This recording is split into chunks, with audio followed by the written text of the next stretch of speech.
কুকুৰ সকলোৰে প্ৰিয় আৰু হয়তো আপোনাৰো। সেয়ে চখ পূৰণ কৰিবৰ বাবে অধিক মূল্য দি কিনি অনা হয় উন্নত জাতৰ বিদেশী কুকুৰ পোৱালি। আপোনাৰ মৰমৰ পোৱালিটিৰ ক্ষেত্ৰত পৰিচৰ্যাৰ কোনো ত্ৰুটি আপুনি এৰা নাই।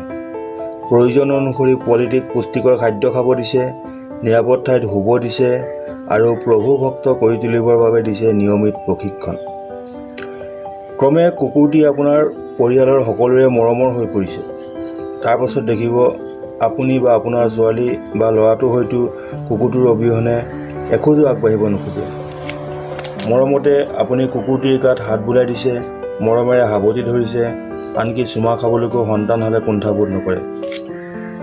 কিন্তু ৰ'ব, আপোনাৰ মৰমৰ কুকুৰটো আপোনাৰ বাবে বিপদৰ কাৰণ হ'ব পাৰে। এতিয়া কথা হ'ল, বিপদ আহে কেনেকৈ? কুকুৰ বিভিন্ন ৰোগত আক্ৰান্ত হয়। ইয়াৰে কিছুমান সংক্ৰামক আৰু কিছুমান ৰোগ কুকুৰৰ পৰা মানুহলৈ আৰু মানুহৰ পৰা কুকুৰলৈ সংক্ৰমিত হয়, যাক আমি কওঁ জনটিক ডিজিজ। গতিকে কুকুৰটিৰ দেহলৈ ৰোগ যাতে সংক্ৰমিত নহয় আৰু কুকুৰটি সুস্থ সবল হৈ থাকে, তাৰ বাবে বিশেষ চকু দিয়াটো অতি প্ৰয়োজন।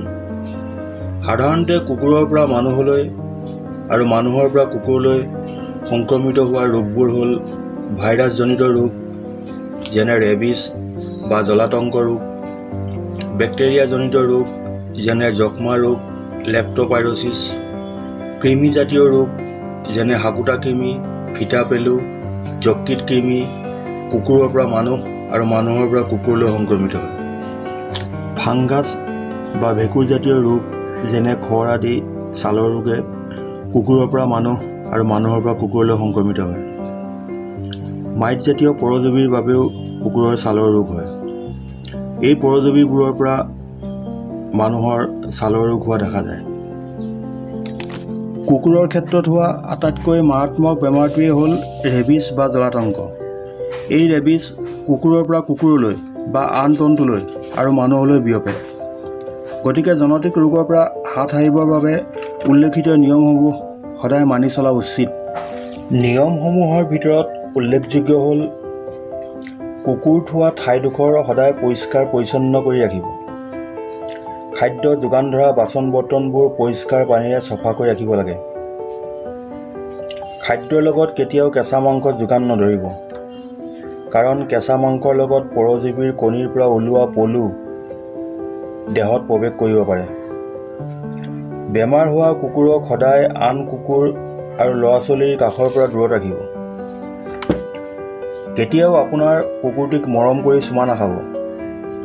যদি আপোনাৰ কুকুৰটি পেলুৰ দ্বাৰা আক্ৰান্ত হৈ থাকে, তেন্তে চুমা খোৱাৰ ফলত পেলুৰ কণী আপোনাৰ বা আন দেহত প্ৰৱেশ কৰিব পাৰে।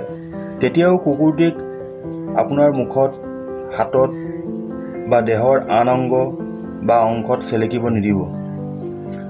কটা ঘাঁ আদি থাকিলে সেয়া আৰু ভয়াৱহ হ'ব, কাৰণ কটা ঘাঁ আদিৰ পৰা ৰোগ সংক্ৰমিত হ'বলৈ অতি সহজ। এটাতকৈ বেছি কুকুৰ থাকিলে খাদ্য সদায় পৃথক পৃথক বাচন বৰ্তনত যোগান ধৰিব। আপোনাৰ ল'ৰা ছোৱালীহালক কেতিয়াও কুকুৰৰ অপৰিষ্কাৰ খেলা সামগ্ৰীৰ সৈতে ধেমালি কৰিব নিদিব। সুস্থ কুকুৰ পোৱালি বা কুকুৰটিৰ কাষৰ পৰা আপোনাৰ ল'ৰা ছোৱালীক সদায় দূৰত ৰাখিব। কেতিয়াও অসুস্থ কুকুৰটিক আদৰ কৰিবলৈ, মৰম কৰিবলৈ বা কোলাত তুলি চুমা খাবলৈ নিদিব। গৰ্ভৱতী মহিলা সদায় কুকুৰৰ পৰা দূৰত থকা উচিত, কাৰণ অসুস্থ কুকুৰৰ পায়খানা বা শৌচত টক্সোপ্লাজমা নামৰ এবিধ এককোষী পৰজীৱী নিৰ্গত হয়। এই টক্সোপ্লাজমা অতি ভয়ংকৰ। টক্সোপ্লাজমাৰ ফলত মাকৰ লগতে শিশুৰ বিভিন্ন ৰোগ হোৱা দেখা যায়। শাৰীৰিক প্ৰশিক্ষণ দিয়াৰ পাছত বা কোনো বাগিচাত আৰু ৰাস্তাত ফুৰাবলৈ নিয়াৰ পাছত ভৰিকেইটা পশু চিকিৎসকৰ পৰামৰ্শ অনুসৰি উপযুক্ত চাবোনেৰে ধুৱাই পৰিষ্কাৰ কৰি দিবলৈ কেতিয়াও নাপাহৰিব।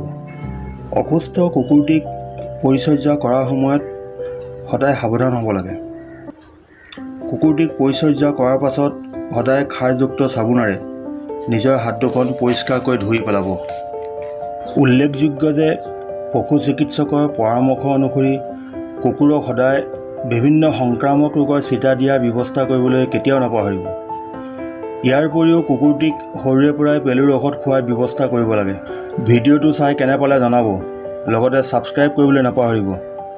আশা কৰোঁ ভিডিঅ'টোৰ জৰিয়তে কুকুৰ প্ৰেমীসকল কিছু পৰিমাণে উপকৃত হ'ব। ধন্যবাদ।